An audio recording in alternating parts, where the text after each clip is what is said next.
So welcome back to the shop, friends. So today I thought I'd share with you the correct method for soldering wires. Soldering, of course, in my opinion, is the best way to connect wires.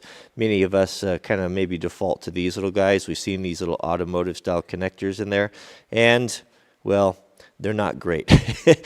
Just go look at your trailer after a couple of years being outside using these. You know, they're not ideal. The ideal way, though, is to solder. It's a little intimidating, I think, by a lot of folks because maybe you don't have the equipment or you've had bad luck with it. I'll show you how easy this is to do with just a tiny handful of tools, and I'll show you. Let's go into the kit right now. There's really just a few things you need in your kit. And, you know, it's worth $100 or so. You can put together this kit that'll serve you for a lifetime.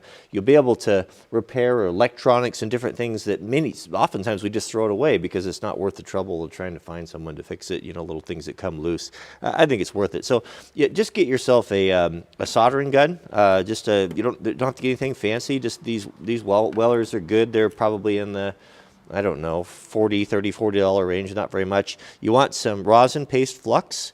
You want a little brush and some rosin core solder. You don't want to use the solder used for plumbing. It's not the right stuff. And this right here, this stuff's amazing. This is a 3M silicone dielectric grease type of thing that we use, as well as, you know, a good selection of shrink tubing. So let's show you how to prep it, and then we'll go through the whole process here. Do yourself a favor and get a couple of these alligator clips. You don't have to have those fancy stands, you know, if you're just doing this once in a while. Take 2 alligator clips and clamp them in your vise like this. Now, some of these alligator clips have a pretty tight spring on them, so take some shrink tubing on the ones you're going to keep in your kit and just melt it on there, and that way they won't mess up your wire. And this is going to hold things securely, and you're just going to get a whole lot better job. Okay, so for joining the wire, there's a couple different ways of doing it, but what I have found to be the best, and this is what Granddad always did it, is you fray the ends of the wire like this. You kind of splay them out like this and join them so they intermingle, kind of mesh like fingers together. Pinch one side like this here and start bringing everything together, and then twist.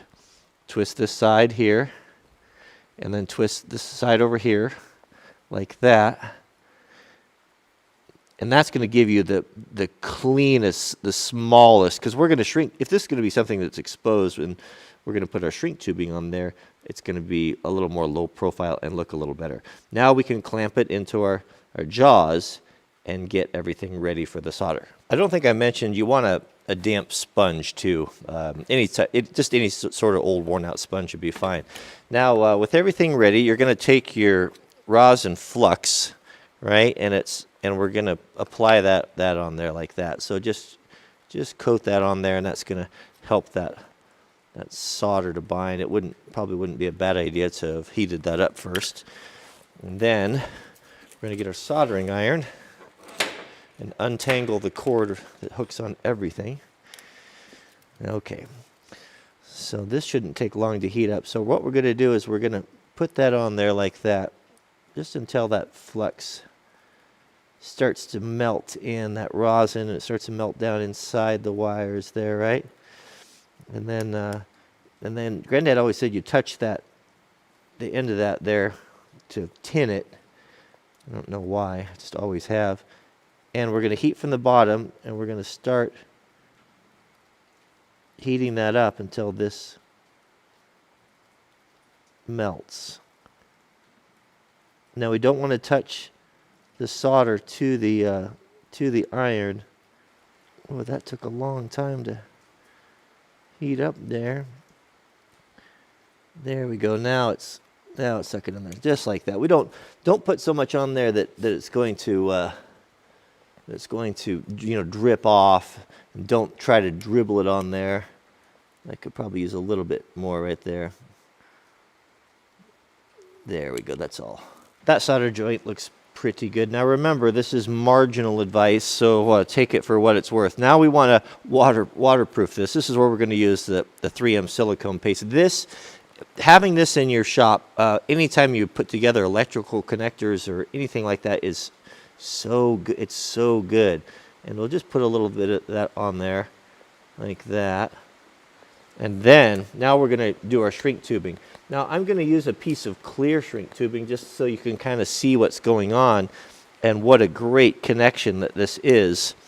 So what we can do here is, once we have that grease on there, now we'll thread our shrink tubing on here like this, and try to be careful when is to hold that, not to scrape all that silicone grease off there, and just place it like that. Now your shrink tape's going to shrink on the ends about 10%. So I'm always pretty liberal with that, and give myself plenty of tubing. Now you can use I'm going to use a heat gun. You don't have to use a heat gun. You can use a lighter. You can use a torch. Problem with the lighter and the torch is if you're not really careful, it will tend to burn the wire in the housing. Start from the middle. You're going to start from the very middle, and you'll see that that's starting to shrink right there. And then work to the outside edges.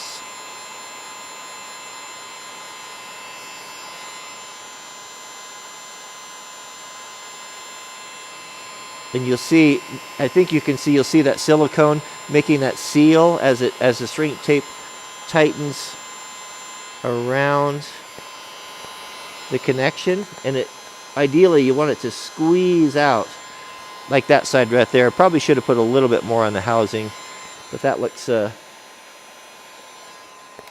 looks pretty good right there actually. Now once that's cool to the touch, you can clean that silicone off there, and you have a really good, as good as you're going to get, a waterproof connection for joining two wires together. That's probably going to be tougher than the wire itself. So that's all there really is to it for connecting those, and that again, that's going to be your best connection. If you can take a little bit more time and you can solder these with a shrink tape instead of using those blue automotive style connectors, you're most likely not going to have to go back and redo your electrical work, especially for stuff that's going to be sitting outside like trailers, or especially boat trailers, or there's a lot of water and spray on those, and it's pretty hard on electrical stuff. So what I'm going to do, I was going to add, a lot of folks have been asking, what happened to Wrangler Mart?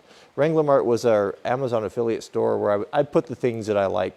People often ask, what do you recommend? What do you like for, what's that shirt, or what pocket knife you like, or what camera equipment you're using, and then they shut down the stores. Well, we've got a new one now. They've started a new program, and I will put a link to that down in the subject heading. It's at the wranglermart.com will go over there. I'm forwarding those addresses.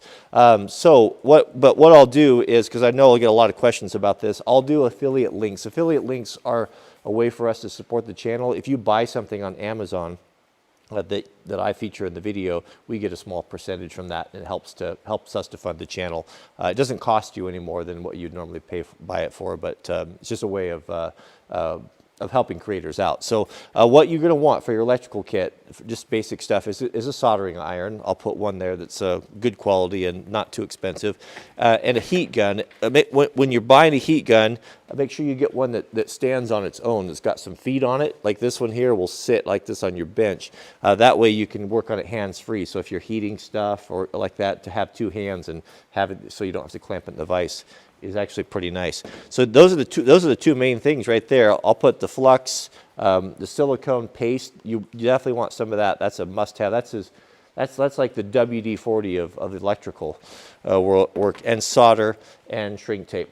If I was going to add to that, I would invest in a pair of good strippers. Wire strippers are very nice. They'll pay for themselves on it if you have a small project, and some good crimpers and nippers, and that's about it. So I'll put together that kit for you on the store. So thanks for watching, and we'll see you guys on the next video.